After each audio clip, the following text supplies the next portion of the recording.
Hello, buddy, and welcome to EDFM, your number one place for Elite Dangerous news. Joining me is AaronC63, Hey guys, how's it going? and let's start off with Galnet. First off, racers and fuel rods have been gathering in the TAPEC system for the latest Buckyball Racing Club event. In September, a new ship had been released. You can no longer sell your unidentified objects. And Zachary Hudson has resolved problems in his supply chain. So first off, it's the race, of course. And it was called the Mischief Mile. The race will run from 1:12 GMT on the 5th of December until 23:59 GMT on the 13th of December, which it should end today then. Beginning at Hook Club in Tepesh and finishing at Ocampo Station in Meiratehe. Participants are required to travel the width of populous space as fast as possible, hitting several checkpoints. Depending on the ship used in the race, there are three classes depending on the ships used in the race: Fuel Red Regulars, Fuel Red Crazies, and Bonus Snickers. That's an old name. But yeah, that's the first. Okay, that's interesting. I mean, I don't know how fair it would be because obviously people with ships that have longer jump ranges are a lot more likely to win. Although with the different classes of ship, I guess it's a lot fairer. Yeah. You do have to go through the checkpoints. Yeah. So that could also be interesting. Could be interesting. Indeed. Well, it has actually already ended. Oh, it has. Oh. Yeah, it ended on the 13th of December, which is today. Ah, nice.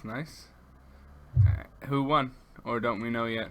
That is unknown because it ends today at 23:59 GMT. Ah, fair enough. So it ends in a few hours. Indeed.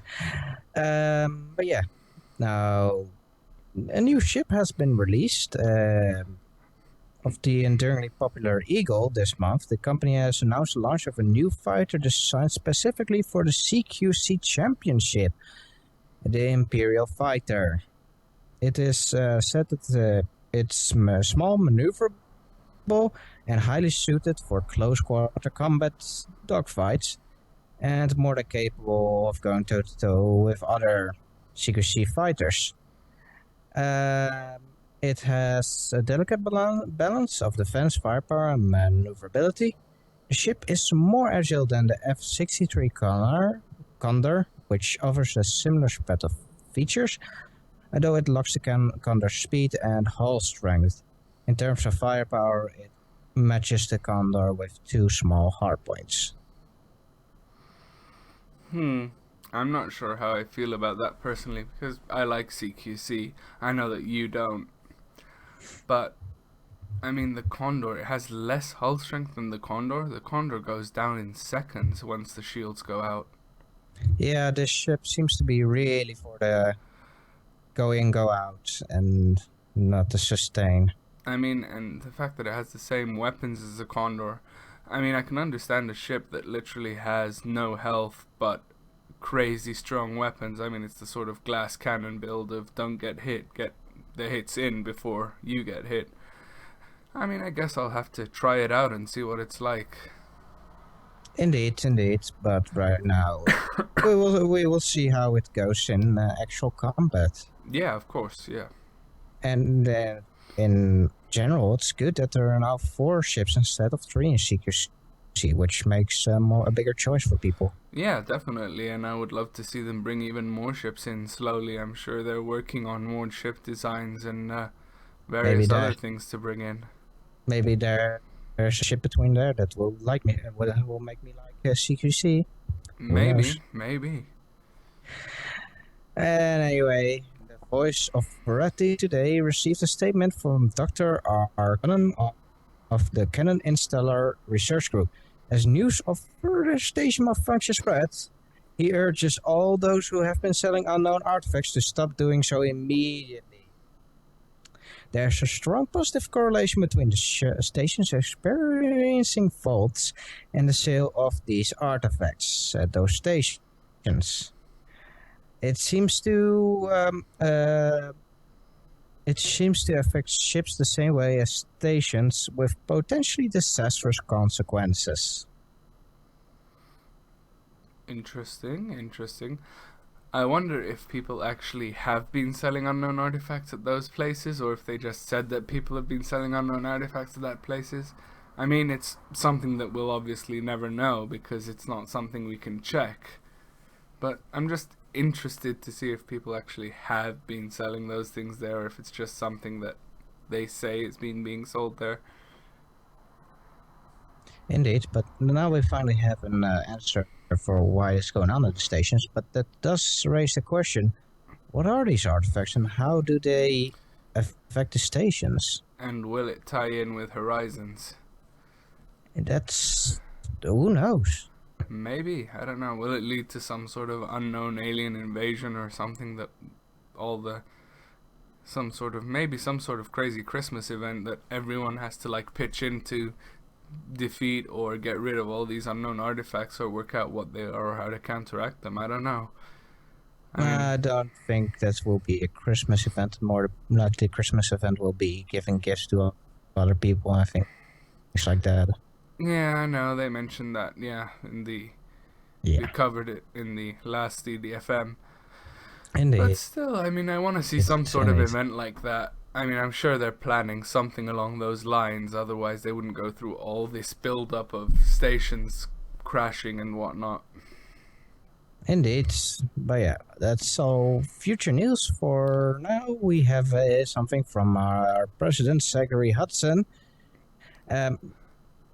He has ensured that now all the Navy's bases receive sufficient supplies, and an increase in naval funding has also come through, which will soon allow the Federal Navy to establish a presence in new systems.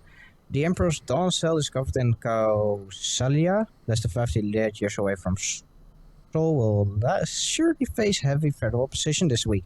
It hasn't been burned out yet. Yeah, it still lives.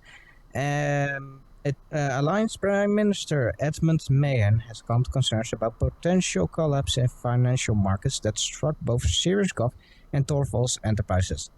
Though trade has been impacted with no new trade agreements secured during the past week, the alliance's economic future appears to be stable at this time. Okay, fair enough. I mean, it's interesting. Indeed. I mean, I don't think I have anything to add to that. But yeah, that ties into the community goal, which is actually the same as last week, which is in the Kausalya system. Defeat pilots or give your bonds to Emperor's Dawn or to the Federation. Yeah. And it does give you the question, why is the Federation having so much problems with these rebels? Also, on the other hand, why is the Federation helping to fight Emperor's Dawn when the Federation isn't, the Empire Federation is different? Also, it's sort of competing. I know there's no active war against them at the moment, but still, two opposite factions still compete. Maybe it's to prevent the Empire that the Empire won't be angry at the Federation for doing nothing against Emperor's Dawn, and so that they won't use that against us in bad ways, and that we can keep trading and keep the peace. Possible. That's also possible. But yeah, that's all for Galnet. So let's go over to Aaron, who has good news from the outside world. So guys, for all of you who have been waiting to play Elite Dangerous Horizons, good news. It releases on the 15th of December. And the release will be initially termed as early access, so Obviously, they'll still be working through the bugs, but they did promise a holiday release in 2015. So I'm glad to see that they are actually presenting us with what they promised. Yeah. Yeah, it's very good news to read. That's coming out in 2 days. Yeah. That is a surprise announcement. I mean, I honestly didn't expect it until towards the end of December, because it's only sort of just gone into beta. Indeed, and it's already coming out, and I can't wait to make planetary landings. Agreed, yeah, and I can't wait to see the Cobra Mark IV. That's also true. We now have the Cobra Mark IV in our garage. Ooh. Yeah. Okay, and... Okay, so as regards to the live stream, the prizes have been announced, and God, some of these prizes look amazing. It basically ranges anywhere from a $1,500 gaming PC to copies of Elite Dangerous Horizons. And all you need to do to enter the giveaway is to donate $1. Each $1 donated is one entry.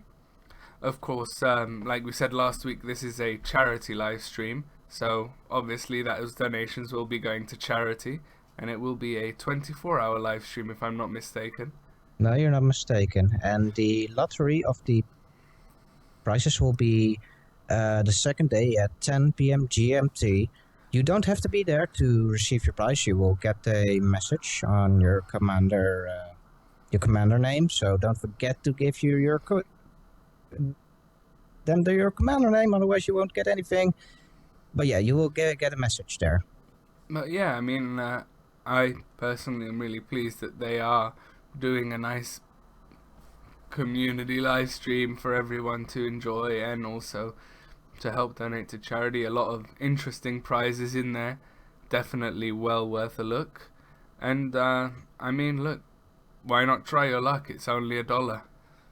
And what I've always also heard is that during this live stream, they will also ask questions to the developers, and you can also put some of those questions in the chat.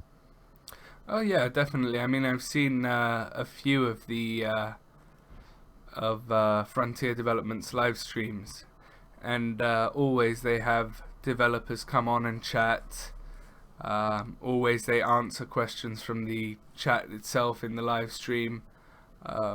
They do like to engage with their community through their live streams, and it's always a good chance to just see what's going on with the game, get your questions out there, even if your question isn't answered, because obviously if there's 1,000, 2,000 people watching and everyone's spamming questions, sometimes your question might not get answered. But yeah, it's well worth a look. Indeed it is. So yeah,